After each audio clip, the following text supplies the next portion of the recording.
thoracotomie, on peut aussi faire un emplissage avec du sérum salé isotonique avant l'acte ou simultanément pour éviter le choc à vacuo. Donc, la péricardiosynthèse consiste à extraire le liquide accumulé dans le péricarde à l'aide d'une aiguille. Donc, le matériel dont nous aurons besoin, il faut d'abord un cardiologue ou un chirurgien thoracique à côté, parce que, comme nous l'avons dit tantôt, il faut que ça soit éco-guidé. Donc, mais si c'est en urgence, on peut aussi passer à l'acte, parce que là, nous avons déjà dit que le pronostic vital du malade peut être engagé. Donc, à cela, doit avoir une aiguille simple ou une aiguille de ponction lombaire, une seringue de 10 à 20 millilitres, un cathéter de drainage 5F ou 8F, un équipement de réanimation doit être à portée de main. Donc, la technique va consister dans le patient doit être allongé, la tête élevée à 30 degrés de l'horizontale. Dans un milieu stérile, on nettoie déjà la poitrine du patient et on dispose de champs autour de sa poitrine en laissant une ouverture dans la région où la péricardiosynthèse sera réalisée. On se sert d'un anesthésique local pour engourdir une petite région. Donc, on insère une aiguille dans la poitrine, puis dans le péricarde.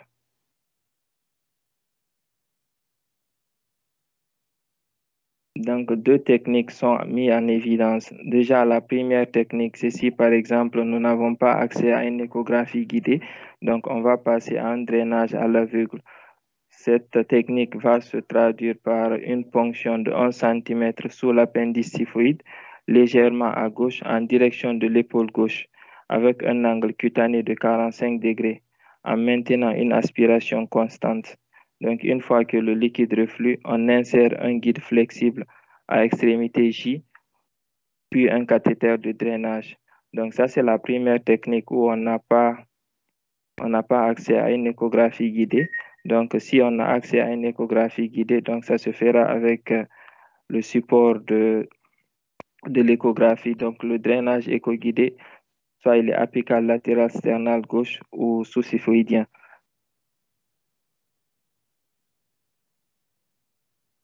Donc, voici la technique pratique, comment il faut passer à l'acte.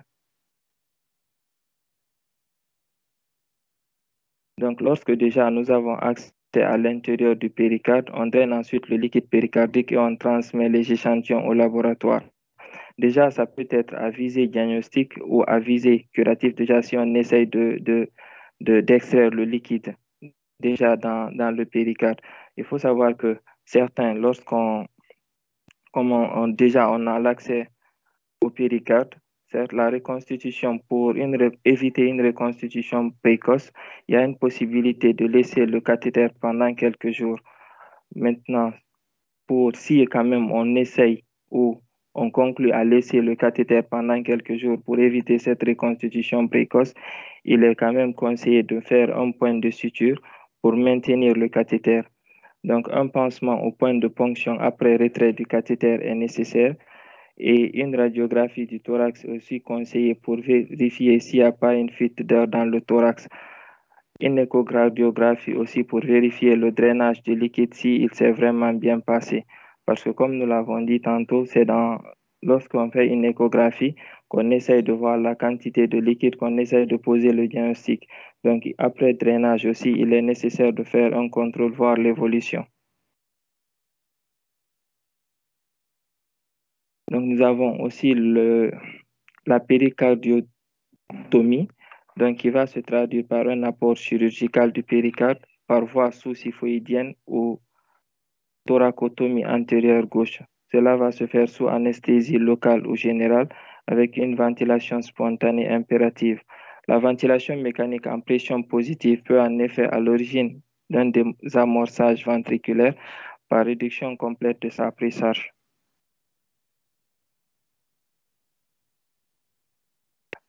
Et cette technique permet une biopsie péricardique à la recherche d'une cause de la tamponade.